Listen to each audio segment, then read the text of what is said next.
Mes chères apprenantes, mes chers apprenants, soyez les bienvenus dans ce deuxième cours concernant l'expression et la création. Nous allons commencer comme d'habitude par la problématique. Voilà, la décoration occupe une grande place dans la création humaine à travers l'histoire. Pour décorer la façade du siège d'une coopérative de tapis, le directeur te propose de travailler en se basant sur une conception à bas-relief des motifs artisanaux des tapis, élaborés d'une façon moderne et personnelle. Passons aux activités de compréhension. D'abord, la première des choses, c'est la lecture silencieuse du texte, puis soulignement des mots incompréhensibles. Ensuite, explication de ces mots et à la fin, l'extraction ou le repérage de l'idée principale de la problématique. On va commencer par le soulignement et l'explication des mots. Alors, voilà les mots que vous avez proposés, qui sont un peu difficiles et qui demandent un peu d'explication pour que vous puissiez comprendre le contenu de la problématique. Donc, décorer une coopérative de tapis, le bas-relief, les motifs artisanaux et le verbe élaborer. Pour le premier mot ou le premier verbe qui est décorer, décorer, une chose, c'est l'embellir. C'est la rendre belle. Donc, embellir ou rendre beau quelque chose. Deuxièmement, la coopérative des tapis. C'est un groupement ou une entreprise spécialisée dans le tapis, dans lequel les associés et les membres, en tenant compte de son intérêt général, prennent part à la gestion et aux bénéfices de cette coopérative. Troisième mot, c'est le bas-relief. Bien sûr, c'est le mot-clé de la technique de notre problématique. C'est une forme élevée légèrement de la surface, qui est la base, mais quand même, c'est une technique et c'est un mot qui concerne la pratique de cette problématique que nous allons découvrir à travers les étapes suivantes du cours. Le quatrième mot, c'est motifs artisanaux. Ça représente ici, dans la problématique, les dessins et les symboles qui embellissent, qui décorent les objets de l'artisanat. Cinquième mot, c'est le verbe élaborer.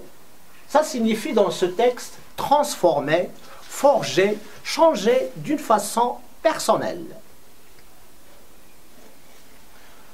Ensuite, on aboutit au repérage de l'idée principale. Ça vous aide toujours à comprendre de quoi il s'agit, à comprendre comment répondre à la problématique, à approfondir un peu votre compréhension pour bien réaliser un travail convenable. Alors, l'idée principale, ici on a choisi une idée principale, d'après les idées que vous avez trouvées en lisant le texte bien sûr, la décoration d'une façade avec des motifs de tapis, travailler avec réflexion en s'appuyant sur la technique du bas-relief. Pour bien comprendre cette problématique, je vous propose une image. Voilà, j'ai choisi ici une image. Alors, soi-disant que c'est une coopérative de tapis et le directeur de cette coopérative de tapis a constaté que les murs qui entourent la porte ont besoin d'une décoration qui va avec l'idée de tapis. Donc, il vous a proposé de travailler un peu sur l'idée, la conception, élaboration moderne de motifs de tapis, et il a choisi aussi une technique qui est le bas-relief. Vous voyez les flèches rouges, c'est là où vous allez créer votre idée. Mais toujours l'idée commence par une recherche graphique sur des feuilles, bien sûr. cette recherche rentre dans l'activité pratique. Voilà ce que vous allez faire. Vous allez effectuer une recherche sous forme d'une réponse graphique à la problématique en vous appuyant sur ce que vous avez compris lors de notre explication, un peu bien sûr limitée de la problématique, et sur vos acquis aussi sous forme de dessin sur votre feuille de brouillon ou sur votre cahier de recherche. Activité de communication. Voilà. Ce que nous faisons toujours en classe, on va accéder à des prises de photos de quelques travaux d'élèves qui devraient être utiles à l'orientation de cours, sera effectué et suite à la projection de celle-ci devant les élèves, chacun est censé présenter et donner une idée de son travail. Les autres élèves participeront au débat en faisant des remarques constructives.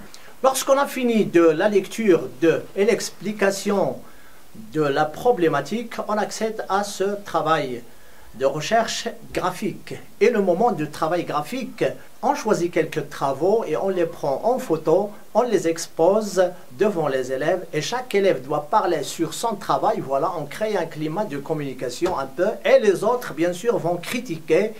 Est-ce que ce travail répond à ce problème artistique dont l'élève doit s'affronter toujours pour trouver la réponse?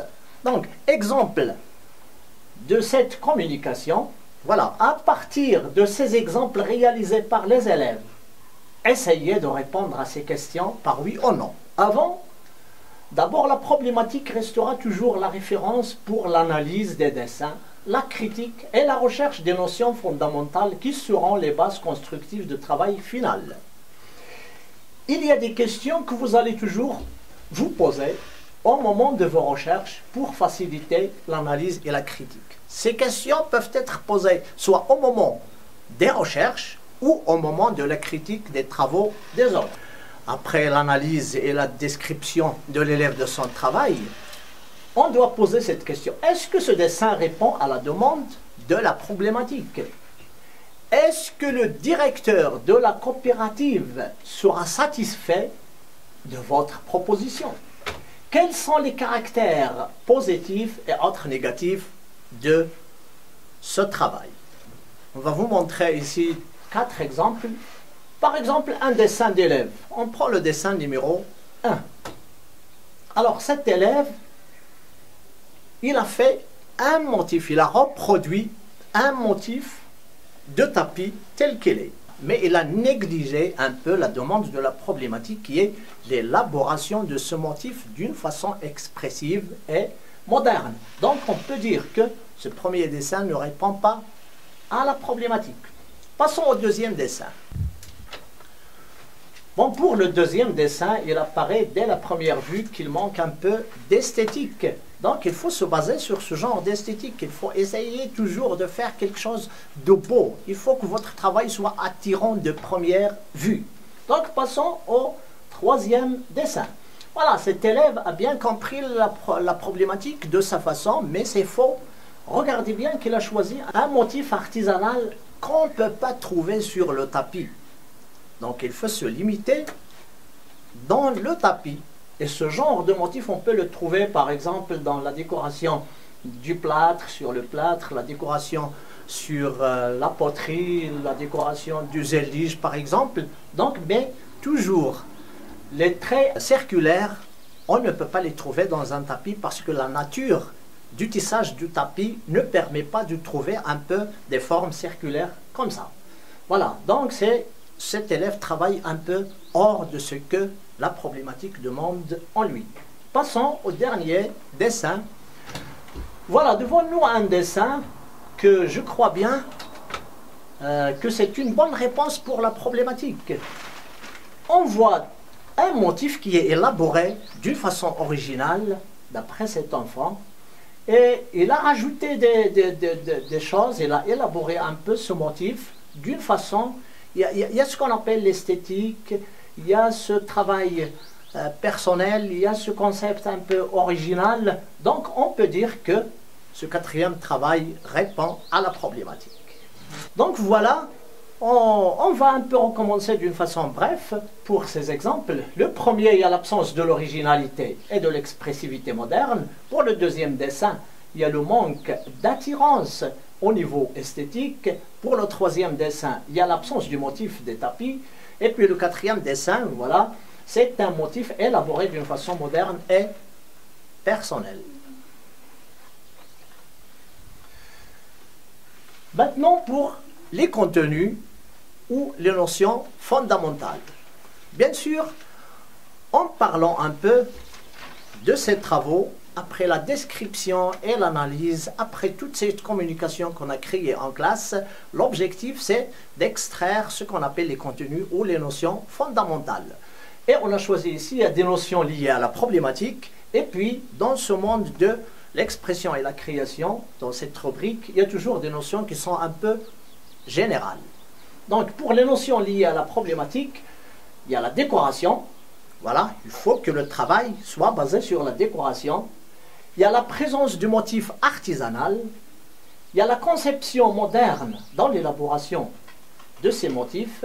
Il y a la composition subjective, une composition moderne. Il ne faut pas tomber dans une composition classique. Donc, il y a le bas-relief comme technique, et puis il y a l'expression et la création, bien sûr, originale. Mais il y a les notions générales qu'il faut toujours garder dans cette rubrique de l'expression et la création, comme la symétrie, puisqu'on vous demande un travail expressif moderne, donc essayez un peu de s'éloigner de cette symétrie qui limite cette création moderne. Il faut savoir comment traiter la forme et la couleur, il faut savoir comment organiser l'espace, il faut savoir comment diriger votre composition, et puis il faut que cette notion de modernité soit présente, et le côté esthétique, c'est très important dans chaque travail artistique.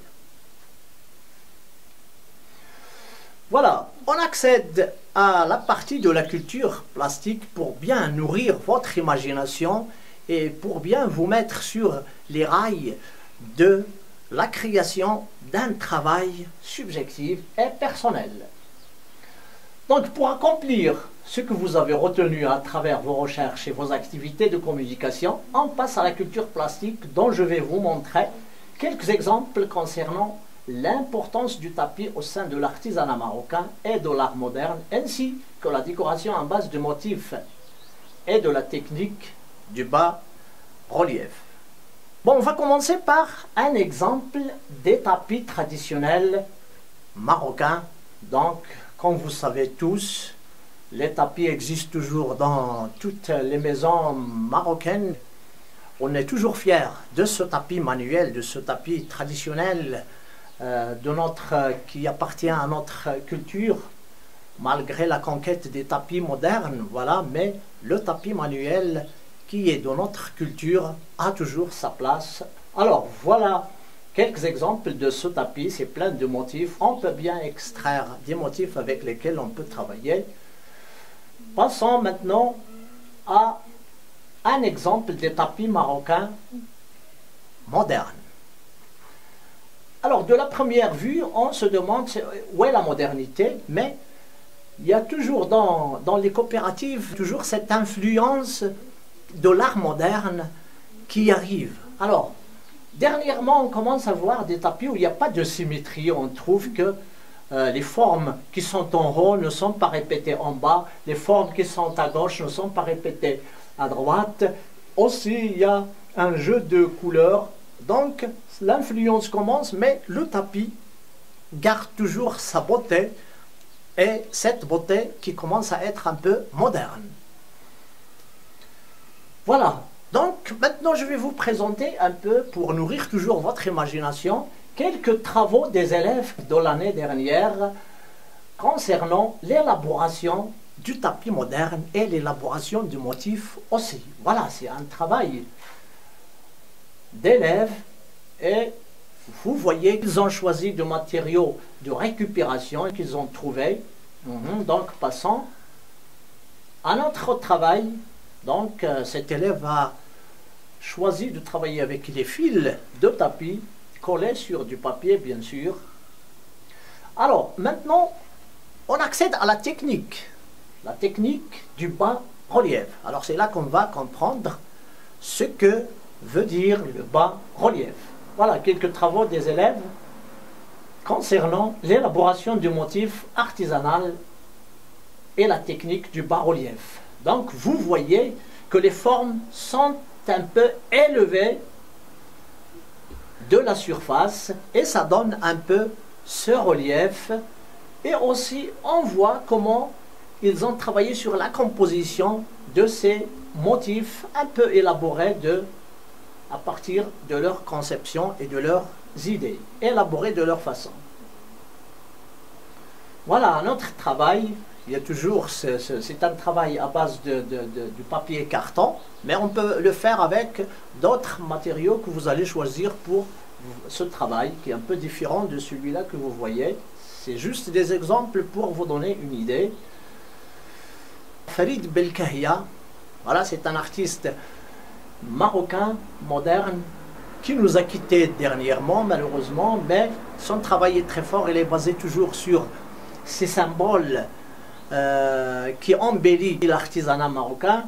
Et Farid Belkahia, c'est un artiste de Marrakech qui travaille avec des matériaux et du matériel spécial à lui. C'est lui qui a atteint cette subjectivité qu'on cherche toujours dans l'art moderne. Elle travaille toujours avec, sur la peau, avec du henné, et il s'inspire de tous les symboles et tous les signes qu'on peut trouver dans notre patrimoine marocain. On passe à une autre facette de cette technique, c'est la technique bas-relief dans les civilisations classiques. On sait très bien que la technique bas-relief, c'est une ancienne technique qu'a connue l'homme. On peut même trouver sur les stèles chez l'homme primitif, sur ses travaux, surtout la vallée de Dra et sur le Kaymidn, on a trouvé des dessins primitifs qui sont en relief. Et on se demande toujours comment ils ont fait ça. Donc, ça apparaît dans d'autres civilisations comme la Mésopotamie, comme chez les pharaons, comme les civilisations asiatiques et après en Amérique latine. Donc c'est une technique qu'a découvert l'homme et elle a travaillé avec elle jusqu'à maintenant. Alors, passons toujours aux civilisations. Vous voyez la civilisation asiatique et après la civilisation pharaonique. Et ensuite, c'est une technique aussi utilisée dans la création de la monnaie, soit sur l'argent, soit sur le cuivre, soit sur le fer, soit sur d'autres supports. Alors ici, la technique aussi attire les artistes modernes. Et voilà, comme vous voyez ici, on peut voir des travaux qui sont bien faits avec ces techniques de bas-relief. Voilà, ce sont des travaux parfois abstraits, soit ce sont des travaux aussi figuratifs. On parle bien sûr de la figuration moderne. Et on peut créer des beaux travaux avec cette technique de bas-relief. On ne peut pas oublier ce travail qui se fait dans nos salons ou dans les mosquées ou dans les palais, c'est la création des formes à travers la technique à bas-relief sur le plâtre ou sur le bois ou sur l'argile aussi.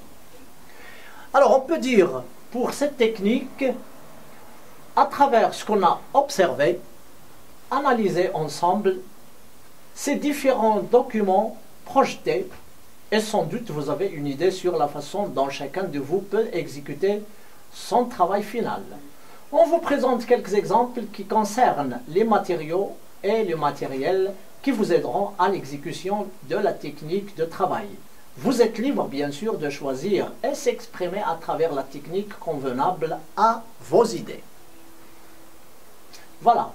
Pour les matériaux, vous pouvez utiliser comme exemple le papier carton, diverses boîtes, le bois, l'argile, le savon, la pâte à modeler, le polystère et bien sûr un socle solide et le fil et les cordes.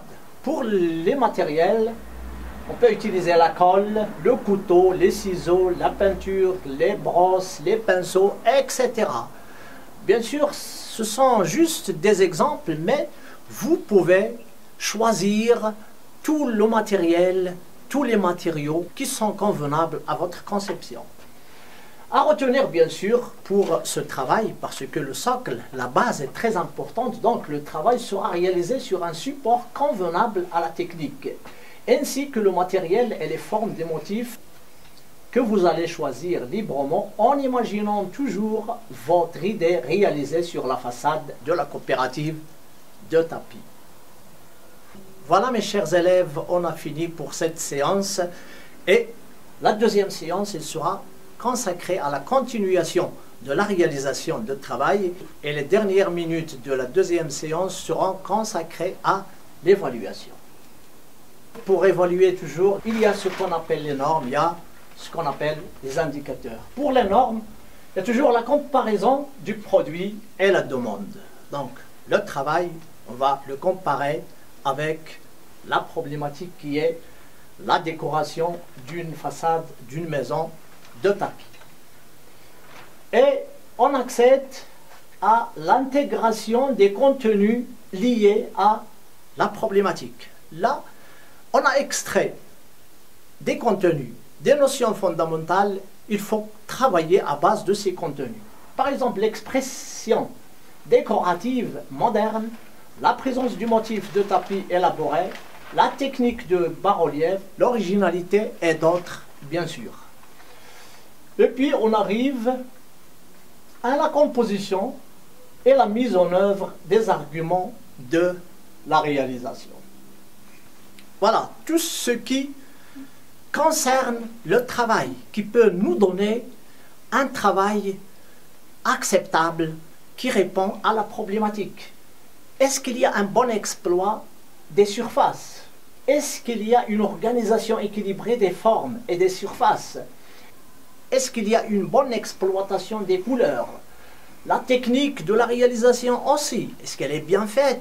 Et puis, la composition aussi joue un rôle très important sur tout ce qui concerne l'expression et la création ou le travail artistique moderne en général. Autre norme, c'est l'originalité et l'expressivité du produit. Voilà. Est-ce que le travail est personnel? Est-ce que le travail est subjectif? Est-ce que le travail présente une touche moderne que la problématique demande? Voilà, tout ça peut influencer la note que vous allez avoir, bien sûr. Et puis la présentation du travail, le travail qu'on donne à la fin, est-ce qu'il est propre? Est-ce qu'il y a une présence de l'esthétique? Voilà, cette évaluation sert à avoir une idée sur la note que vous allez avoir sur votre travail. À la fin ici, je vous présente un travail final. C'est juste une proposition, voilà l'image qu'on a donnée au début, dont le directeur essaye de vous pousser à créer et de décorer avec ces motifs artisanaux de tapis. Voilà, on a donné ici une proposition et le résultat, le voilà devant vous. Et sur cette belle image, je vous souhaite une bonne chance et à la prochaine. Merci.